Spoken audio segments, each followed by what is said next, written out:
Hello students, welcome back to academic learning Vidyapeeth. तो आज की वीडियो हम लोग केमिस्ट्री का चैप्टर नंबर 2 स्टार्ट करेंगे, जो कि है हमारा acid base and salts. Last chapter हम लोग कंप्लीट कर चुके हैं, आप लोग उसको पीछे लास्ट वीडियोस में देख सकते हैं। सबसे पहले यहाँ पे दिया हुआ है एसिड्स। तो यहाँ पे समझते हैं कि एसिड होता क्या है।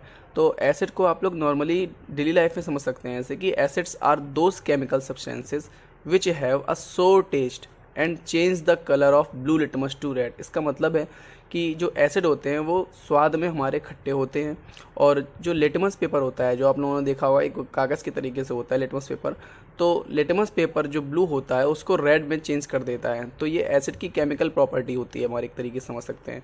नीचे यहाँ पे कुछ एक्स्ट्रा एसिड्स मैंने दे रखे हैं, यहाँ पे लिखे हुए हैं some commonly used acids are hydrochloric acid, इसका फॉर्मूला होता है molecular HCl, sulphuric acid H2SO4, nitric acid HNO3, ऐसे कई सारे एसिड्स हो सकते हैं। अब आप लोग देखते होंगे, आप लोगों ने क्लास में पढ़ा भी होगा कि कई सारे एसिड्स होते हैं, उनके सोर्सेज भी होते हैं। हर चीज़ में एसिड होता है कई कई तरीके का।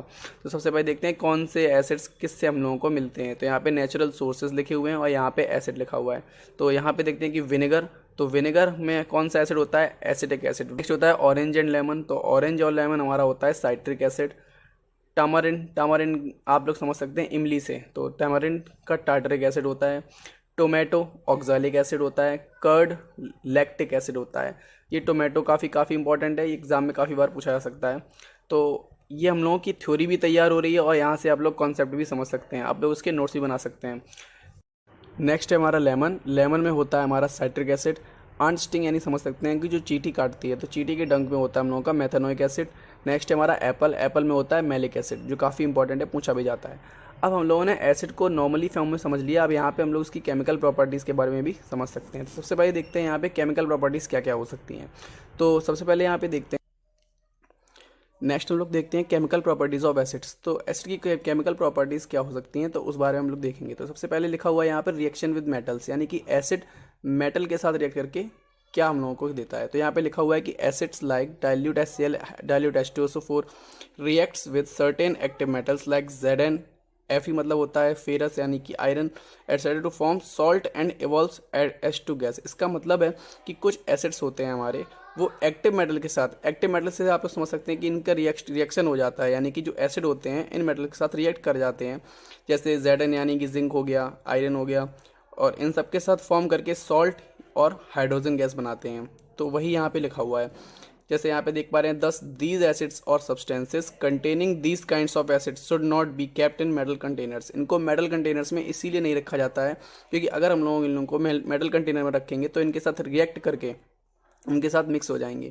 इसीलिए यहाँ पे इनकी जो रिएक्शन होती है, यहाँ पे आप लोग ये इसका नोटेशन भी देख सकते हैं कि मेटल प्लस डाइल्यूट एसिड, यानी कि मेटल किसी भी एसिड के साथ रिएक्ट करके सॉल्ट और हाइड्रोजन बनाता है, हाइड्रोजन गैस। तो इसके रिएक्शन है यहाँ पे Zn प्लस H2SO4, यानी कि जिंक हमारा सल्फ्यूरिक एसिड के साथ रिएक्ट करके जिंक सल्फेट बना देगा और यहाँ पे हाइड्रोजन गैस निकल जाएगी। नेक्स्ट समझते हैं हम लोग यहाँ पे सेकेंड प्रॉपर्टी क्या है कि reaction with metal carbonate and hydrogen carbonate. तो यहाँ पे एसिड की रिएक्शन कर रहे थे हम लोग मेटल से, यहाँ पे मेटल कार्बोनेट या हाइड्रोजन कार्बोनेट। तो जो एसिड्स होते हैं वो हमारे मेटल कार्बोनेट या हाइड्रोजन कार्बोनेट के साथ रिएक्ट करके salt, carbon dioxide and water बनाते हैं। तो आप लोगों को ये कुछ प्रॉपर्टीज़ हैं, ये इससे नोटेशन से भी याद कर सकते हैं आप लोग कि metal plus dilute acid equals to salt plus hydrogen, बस इतना याद कर लो।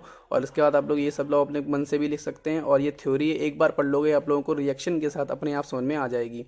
नेक्स्ट यहाँ पे सेकेंड इक्वेशन के बाद इसका रिएक्शन, तो यहाँ पे जो एसिड है हमारा, ये कैल्शियम कार्बोनेट यानी कि मेटल कार्बोनेट के साथ रिएक्ट कर रहा है और यहाँ पे सॉल्ट, वाटर एंड गैस बना रहा है। तो यहाँ पे देख पा रहे हैं हम लोग कैल्शियम कार्बोनेट प्लस 2HCl यानी कि हाइड्रोक्लोरिक एसिड, जो हम लोगों को कैल्शियम कार्बन क्लोराइड देता है, और इसके साथ साथ वाटर एंड कार्बन डाइऑक्साइड का ब्रिस्क एफर्वेसेंस। ब्रिस्क एफर्वेसेंस से समझ सकते हैं आप लोग की जो गैस होती है CO2 बहुत ही तेज स्पीड के साथ निकलती है, यानी कि बहुत ही फास्ट स्पीड के साथ निकलती है, ब्रिस्क एफर्वेसेंस। जब आप लोग इसका लेबोरेटरी में प्रैक्टिकल करेंगे तो उसको आप लोग इसको बोल सकते हैं कि ब्रिस्क एफर्वेसेंस, यानी कि काफ़ी ज़्यादा सुरसुराहट के साथ जो कार्बन डाइऑक्साइड की होती है वो निकलती है।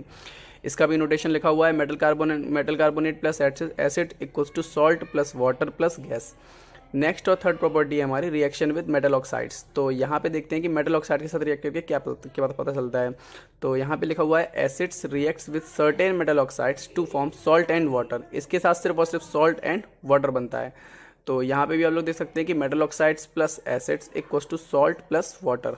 जो कि यहाँ पे देखते हैं कि ये हमारा एसिड है, और मेटल ऑक्साइड यानी कि कॉपर ऑक्साइड, ये हमारा CuO लिखा हुआ है। कॉपर ऑक्साइड HCl के साथ रिएक्ट करके क्यूप्रिक क्लोराइड, यहाँ पे कॉपर क्लोराइड बोल सकते हैं, यहाँ पे CuCl2 प्लस H2O, यहाँ पे वाटर देता है। तो ये रिएक्शंस है हमारी। तो reaction with metal oxides, reaction with metal carbonate, और पीछे हम लोगों ने रिएक्शंस विद मेटल देखी थी। तो ये तीनों हमारी हो गई एसिड्स की प्रॉपर्टीज़। Thank you.